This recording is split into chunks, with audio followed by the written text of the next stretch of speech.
Dara, good evening. It's November 2018, and with due apologies to lighting and my shaky hand, I'm just going to try and walk people through the potential upgrade to my main server computer.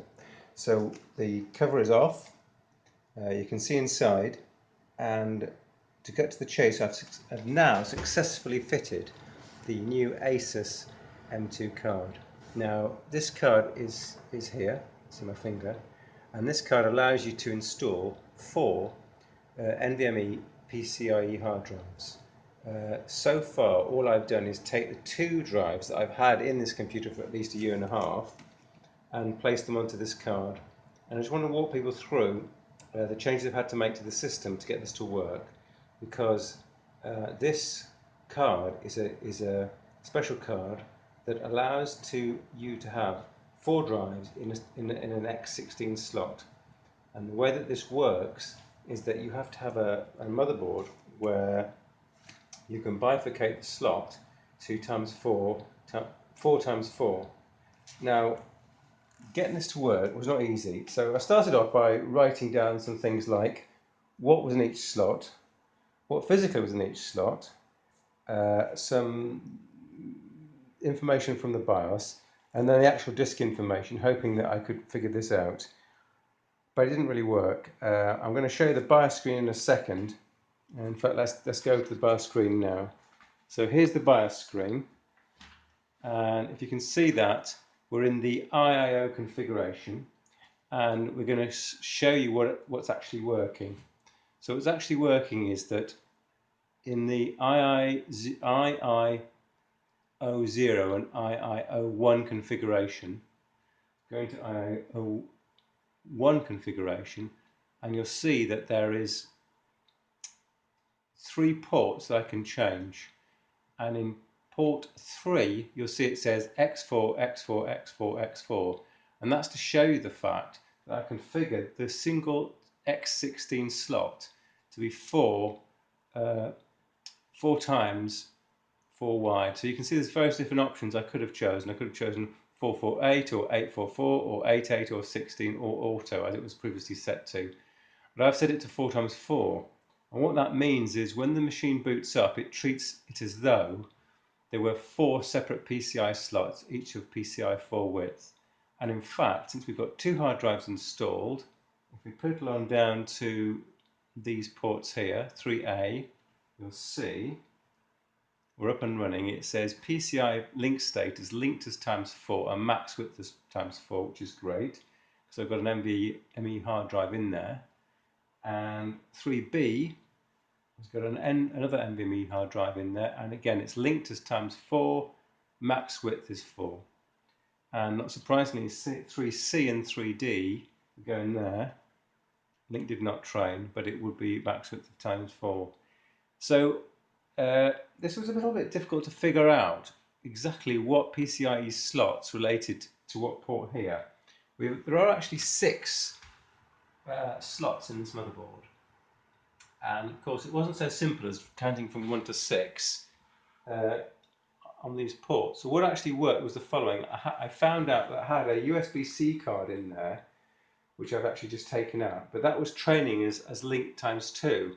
It was the only one that was training as links times 2. So what I did is I took out a number of cards from the motherboard here, and then I put in this card, the USB-C card, and figured out which was showing up on this screen as trained in link times 2. So in fact what I did eventually, I put the card into port 3 and found out when it was set to auto. So this was set to auto here.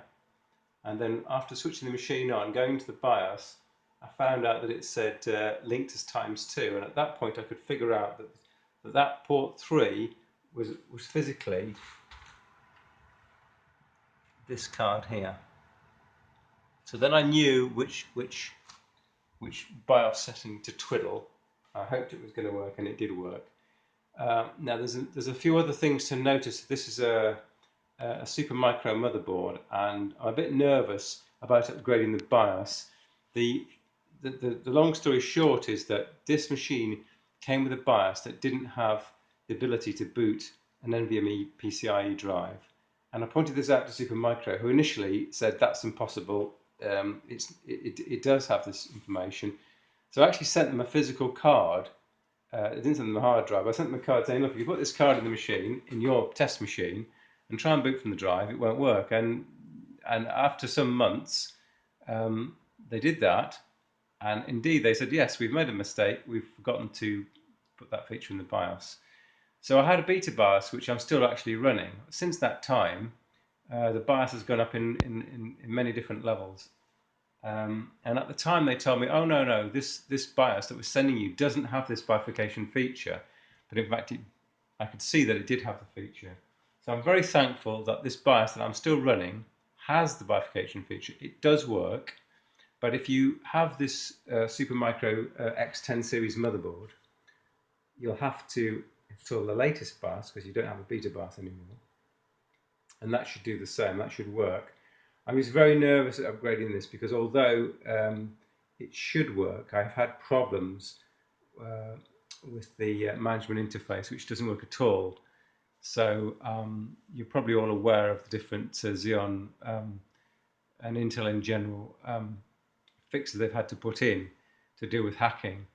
And so I was worried that that might cause more problems. So in general, what I would say is if you're in the same situation, you need to try it. And if it doesn't work, then upgrade the BIOS. Don't upgrade the BIOS just willy-nilly. But generally speaking, you're going to need a motherboard for this to work, which does this bifurcation, which means to take a single PCI slot and divide it down into a lesser series of slots.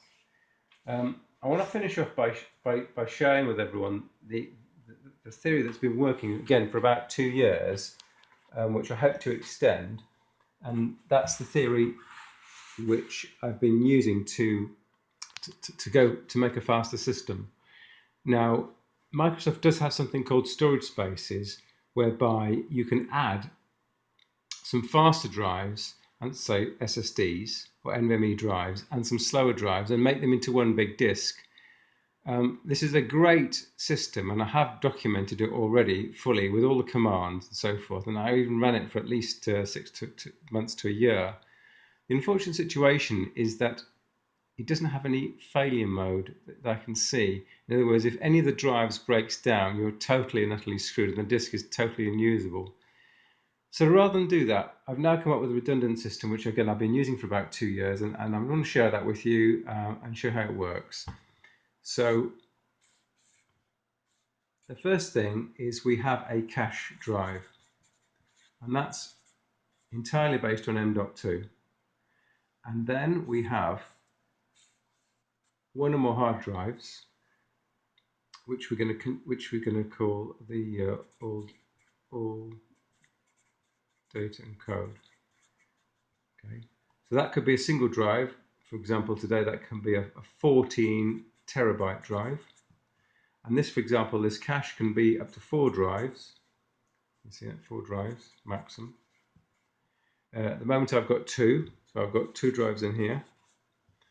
And using basic Windows features, you can make this a single drive. And you have to hope, because this is an M2 drive, it's never going to fail. Okay, that's the assumption you're going to make. So the plan is you make this a single drive. This is already a single drive. It can be up to 14. Soon it could be up to 16 terabytes. And basically every day you work with this drive. And this drive contains your own manual cache of this drive. So for example, I've got /code here and /data, and I've got /virtual. So in data, I've got all my data, and I've got an exact same structure here, /code, /data.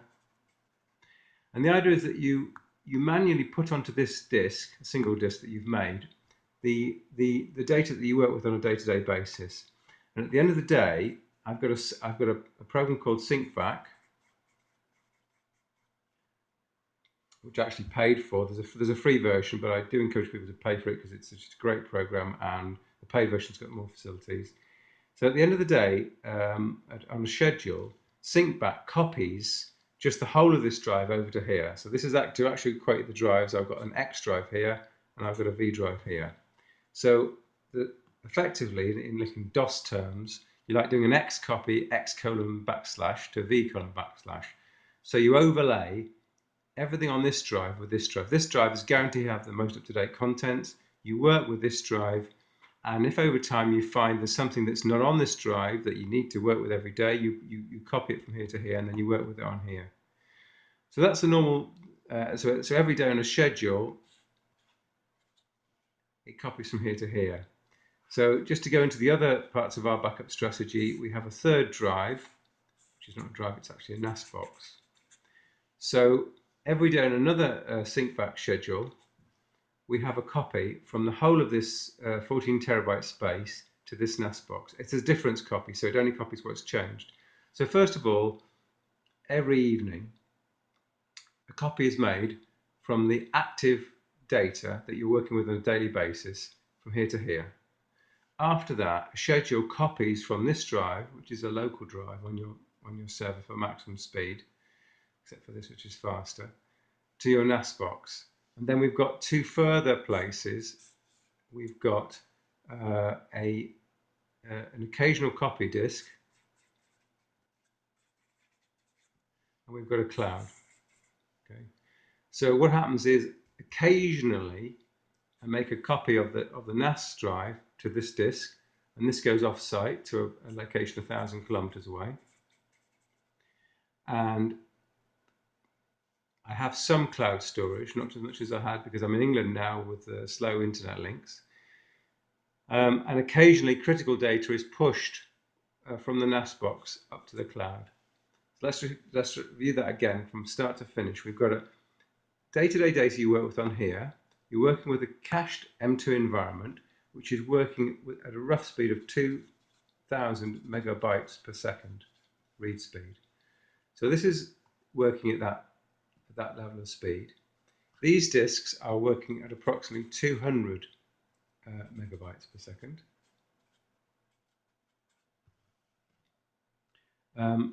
You're working with a NAS, which is probably working at about roughly 100 megabytes per second.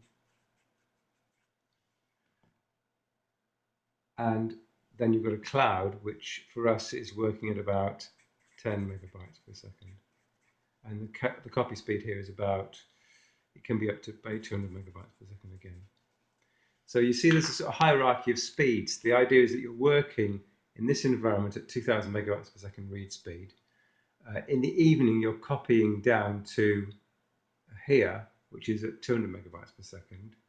You're flushing it to the NAS across the LAN at 100 megabytes per second, and that gets copied to the occasional hard drive and the occasional cloud. So the idea is you work with the fastest and you back up to the slowest. That seems to be working.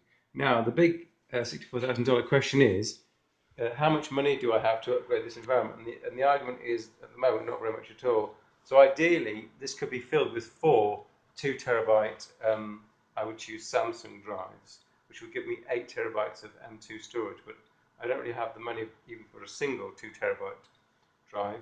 I'm rather hoping that Black Friday might change that, but I'm optimistic. So the perfect plan, if there were funds would be available, is to change this to 4 2 terabyte drives, then have 8 terabytes worth of M2 storage, which would flush to the 14 terabytes of storage, which contains some data that I don't hardly ever use, which flushes to the NAS, which let's say it's got 50 terabytes of data space, and that flushes to the occasional hard drive copy, which is one or more 14 terabyte drives, which is taken off site, and a cloud storage. Okay, Dari, I hope you enjoyed watching this. I think that explains everything I wanted to tell you, and I hope that's helpful. Thanks.